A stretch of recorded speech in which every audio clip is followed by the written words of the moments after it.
যখন তোমার মনে হয় তুমি আর পারছো না, যখন সবকিছু কঠিন হয়ে যায়, যখন তুমি ভেঙে পড়ো, তখন তুমি কি বলো?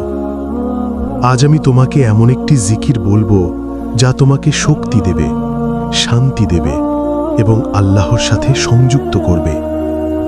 এই জিকিরটি হল লা হাওলা ওয়ালা কুওয়াতা ইল্লা বিল্লাহিল আলিয়ুল আযীম। এর অর্থ আল্লাহ ছাড়া কোনো শক্তি নেই, কোনো ক্ষমতা নেই। একটি ছোট্ট বাক্য, কিন্তু এর ভেতরে রয়েছে গভীর একটি সত্য। প্রথম কথা, আমরা মনে করি সবকিছু আমাদের হাতে। আমরা চেষ্টা করি, পরিকল্পনা করি, কিন্তু বাস্তবে সবকিছু আল্লাহর নিয়ন্ত্রণে।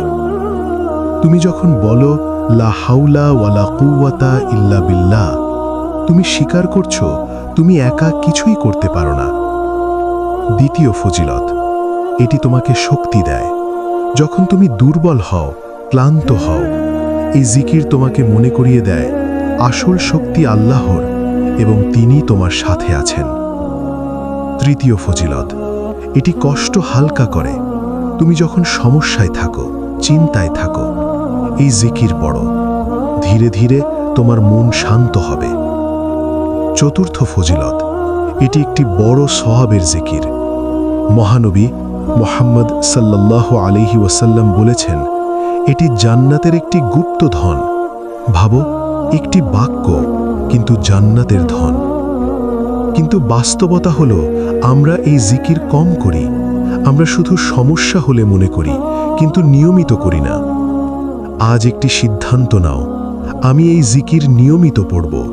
চলতে চলতে, কাজ করতে করতে, মন খারাপ হলে, সব সময়।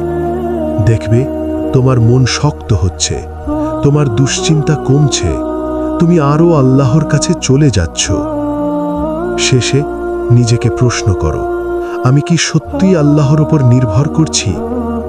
হে আল্লাহ, আমাদেরকে আপনার উপর পূর্ণ ভরসা করার তৌফিক দিন। আমাদেরকে এই জিকির বেশি বেশি পড়ার সুযোগ দিন এবং আমাদেরকে শক্তি দিন। আমিন।